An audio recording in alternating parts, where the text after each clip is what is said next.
So hello guys, welcome to our channel. তো আজকের এই ভিডিওতে আমরা কথা বলবো ডার্বি ম্যাচ নিয়ে। তো ফাইনালি এই মরশুমের ডার্বি হতে চলেছে 17ই মে।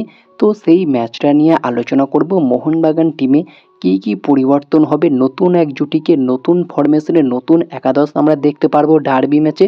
তো পুরো ম্যাচ প্রিভিউ নিয়ে ডিটেলসে আলোচনা করব। তো ভিডিওটা ইন্টারেস্টিং হবে, শেষ পর্যন্ত দেখতে থাকো।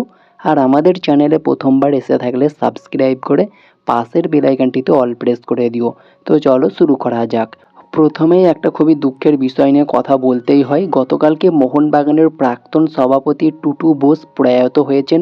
অবশ্যই তার জন্য মন থেকে শ্রদ্ধা থাকবে এবং তিনি যেখানেই থাকেন যেন খুব ভালো থাকেন, তার আত্মার শান্তি কামনা করি। তো সেই টুটু বোস প্রয়াত হয়েছেন গতকালকে। অথচ মোহনবাগান সুপার জায়ান্টের অফিসিয়াল কোনো সোশ্যাল মিডিয়া অ্যাকাউন্ট থেকে এই বিষয়ে কোনো পোস্ট করা হয়নি। যেখানে অন্যান্য আইএসএলের ক্লাবগুলি, যেখানে বিশেষ করে কলকাতার ক্লাব দুটি Mohammedan sporting club, east Bengal FC, দুটো ক্লাবের অফিসিয়াল অ্যাকাউন্ট থেকেই কিন্তু পোস্ট করা হয়েছে টুটু বসুকে নিয়ে। তবে মোহনবাগান সুপার জায়ান্টের অ্যাকাউন্ট থেকে কোনো রকম পোস্ট করা হয়নি। আর মোহনবাগানের যে আগের অফিসিয়াল অ্যাকাউন্ট ছিল, অর্থাৎ মোহনবাগান অ্যাথলেটিক ক্লাব, সেখান থেকে পোস্ট করা হয়েছে। তবে এটা কিন্তু খুবই বাজে একটা ব্যাপার। মোহনবাগান সুপার জায়ান্ট যেহেতু এই টিমের সঙ্গে জয়েন্ট আছে, মার্জ হয়েছে, পুরোপুরিভাবে কিন্তু একটা টান থাকবে। তো অবশ্যই উচিত ছিল এক্ষেত্রে একটা অন্তত পোস্ট করা। এত বড় বিষয়টা নিয়ে যদি কোনো পোস্ট না করে, সেখানে তো বলারই কথা। তো তোমাদের কি মনে হয়, এটা কি ঠিক হয়েছে? মোহনবাগান সুপার জায়ান্টের যে অফিসিয়াল অ্যাডমিন রয়েছে, তার কি একটা পোস্ট করা উচিত ছিল? তোমাদের মতামত তোমরা কমেন্টে জানিও। তো যদি মেন টপিকে ফিরে আসি, Mohun Bagan super giant versus east Bengal ম্যাচটি অনুষ্ঠিত হতে চলেছে 17ই মে রবিবার সন্ধ্যে 7:30 থেকে বিবেকানন্দ যুবভারতী ক্রীড়াঙ্গন স্টেডিয়াম, সল্ট লেকে। তো এই ম্যাচটা অবশ্যই মোহনবাগান জেতার দরকার রয়েছে। বিশেষ করে এই টুটু বসু মোহনবাগান প্রাক্তন সভাপতিকে উৎসর্গ করার দরকার রয়েছে এই জয়টা। অবশ্যই মোহনবাগানকে জান প্রাণ লড়িয়ে দিয়ে হলেও টুটু বসুর জন্য এই জয়টা চাই। তো তোমাদের কি মনে হয়, মোহনবাগান কি পারবে ডার্বি ম্যাচটা জিতে প্রয়াত টুটু বোসকে উৎসর্গ করতে? দেখা যাক কি হয়, সেটা সময় বলবে। মোহনবাগানের পারফরমেন্স দেখে তো মনেই হচ্ছে না এই মরশুমে ডার্বিটা জিততে পারে। তো যদি দুটো টিমের পয়েন্ট টেবিল নিয়ে কথা বলি, 1 নম্বর এবং 2 নম্বর দুটো টিমের লড়াই হবে। ইস্ট বেঙ্গল বর্তমানে 1 নম্বরে রয়েছে 11 ম্যাচে 22 পয়েন্ট নিয়ে। সেম ম্যাচ খেলে সেম পয়েন্ট নিয়ে, অর্থাৎ 11 ম্যাচে 22 পয়েন্ট নিয়ে মোহনবাগান 2 নম্বরে রয়েছে। গোল ডিফারেন্সের কারণে ইস্ট বেঙ্গল 1 নম্বরে রয়েছে। তো যদি হেড টু হেড রেকর্ড নিয়ে আমরা কথা বলি, লাস্ট 5বারের আইএসএলের ম্যাচের রেকর্ড অনুযায়ী ইস্ট বেঙ্গল একটাও জয় পায়নি। অর্থাৎ আইএসএলের ইতিহাসে ডার্বি ম্যাচে ইস্ট বেঙ্গল কখনো জয় পায়নি।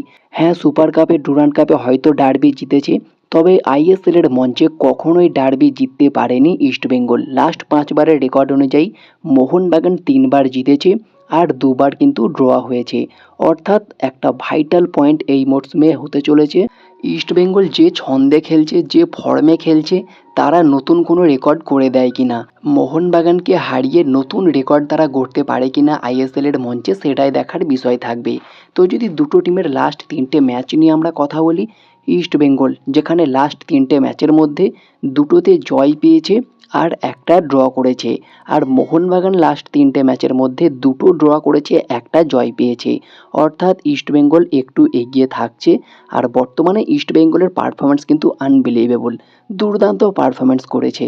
আর যদি দুটো টিমের শক্তিশালী পয়েন্ট নিয়ে আমরা কথা বলি, অবশ্যই ইস্ট বেঙ্গলের সবচেয়ে বেশি শক্তিশালী পয়েন্ট হচ্ছে তাদের মিডফিল্ডে যেখানে মিগুয়েল, মোহাম্মদ রশিদের মতো প্লেয়ার রয়েছে, এছাড়াও বিপিন এডমুন্ডের মতো ইয়ং তারকারা রয়েছে। তাছাড়াও সাবস্টিটিউট হিসাবে এসে নজর কাটতে পারে পিভি বিষ্ণু, নন্দকুমার শেখর, বেশ কিছু ইয়ং ট্যালেন্টেড প্লেয়ার রয়েছে যারা কিন্তু দুর্দান্তভাবে নজর কাড়ে এবং পরবর্তী সময়ে সাবস্টিটিউট হিসাবে এসে ম্যাচের রং পাল্টে দেয়।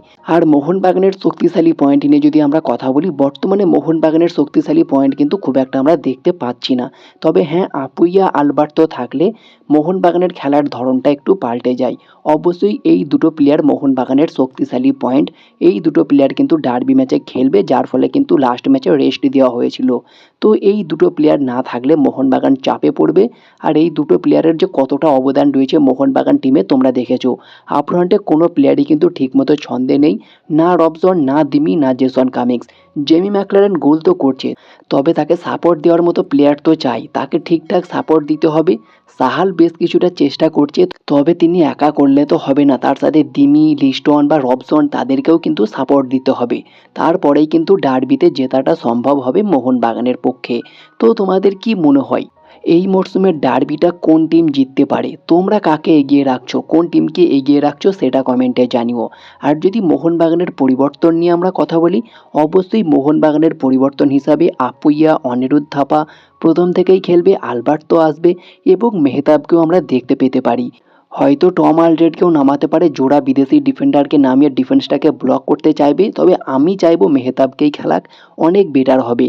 আর আপফ্রন্টে দিমিকে প্রথম থেকেই স্টার্ট করাক অ্যাজ এ নাম্বার 10 হিসাবে, রবসন লিস্টন যেমন খেলে তেমনই থাকবে, আর আপফ্রন্টে ম্যাকলারেন স্ট্রাইকারে থাকবে। এরকমই কিন্তু করতে হবে। তো যদি ফরমেশন নিয়ে আমরা কথা বলি, ব্যালেন্সড একটা ফরমেশন 4-2-3-1, এই ফরমেশনেই আমরা দেখতে পারবো মোহনবাগানকে, সেটা কখনো কখনো 4-3-3ও হতে পারে। তো যদি মোহনবাগানের ফরমেশনের লাইন আপ নিয়ে আমরা কথা বলি, তো 4-3-3 ফরমেশনে মোহনবাগানের লাইন আপ হতে পারে অনেকটা এইরকম।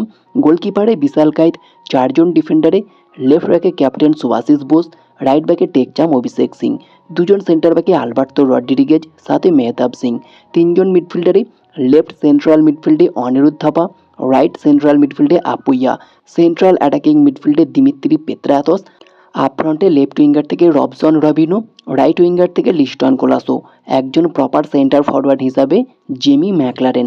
আমার মতে এটাই মোহনবাগানের বেস্ট লাইন আপ ডার্বি ম্যাচের জন্য। তো এরকমই একটা লাইন আপ আমরা দেখতে পারবো, যেখানে আপফ্রন্টে দিমি এবং জেমির একটা যুগলবন্দি আমরা দেখব, যেটা প্রথম দিকে বেশ কিছুটা ফুটে উঠেছিল, এবং পাশাপাশি বেশ কয়েকটা পরিবর্তন বলতে আপুইয়া, মেহতাব, আলবার্তো তারা খেলবে, রবসনকে লেফট উইঙ্গারে দিতে হবে এবং লিস্টনকে রাইট উইঙ্গারে দিতে হবে, যেটা আমরা প্রথম দিকে দেখেছিলাম এবং কিছুটা কাজেও এসেছিল। তো এরকমই কিছু পরিবর্তনের প্রয়োজন রয়েছে ডার্বি ম্যাচে। তো যেরকম হলো লাইন আপটা তোমাদেরকে আরও একবার বলে দিই। গোলকিপারে বিশাল কাইত, 4জন ডিফেন্ডারে, লেফট ব্যাকে ক্যাপ্টেন সুভাশিস বোস, রাইট ব্যাকে টেকচাম অভিষেক সিং, 2জন সেন্টার ব্যাকে আলবার্তো রড্রিগেজ সাথে মেহতাব সিং, 3জন মিডফিল্ডারে অনিরুদ্ধ থাপা, দিমিত্রি পেত্রাতস, আপুইয়া, আর আপফ্রন্টে 3জন ফরওয়ার্ডে, লেফট উইঙ্গার থেকে রবসন রবিনো, রাইট উইঙ্গার থেকে লিস্টন কোলাসো, একদম প্রপার সেন্টার ফরওয়ার্ড হিসাবে জেমি ম্যাকলারেন। আর এই ফরমেশনটা যদি 4-2-3-1 হয়ে যায়, তাহলে এরকমটা হতে পারে, দিমি একটু ওপরে চলে যাবে, যেমন আপুইয়া, অনিরুদ্ধ থাপার মাঝখানে দিমি থাকছে 4-3-3 হলে, আর যখন 4-2-3-1 হবে তখন রবসন এবং লিস্টনের মাঝখানে একদম প্রপার নাম্বার 10 অ্যাটাকিং মিডফিল্ডে দিমি চলে যাবে, একটু উপর থেকে খেলবে, অনেকটা এইরকম হবে মোহনবাগানের লাইন আপটা 4-2-3-1-এ। তো এই লাইন আপটাই মোহনবাগানের জন্য বেস্ট একটা লাইন আপ ডার্বি ম্যাচে আমার মতে। তোমাদের মতে মোহনবাগানের বেস্ট লাইন আপ কেমন হতে পারে সেটা কমেন্টে জানিও। আর ডার্বি ম্যাচে তোমরা কোন টিমকে এগিয়ে রাখছো, ডার্বি ম্যাচের স্কোর লাইনটা অবশ্যই কমেন্টে প্রেডিক্ট করে দিও। তো এই ছিল আজকের ভিডিওটি ভালো লাগলে লাইক, শেয়ার, কমেন্ট করে চ্যানেলটিকে সাবস্ক্রাইব করে পাশের বেল আইকনটিতে অল প্রেস করে দিও। তো দেখা হচ্ছে নেক্সট কোনো ভিডিওতে। Bye bye, have a good day.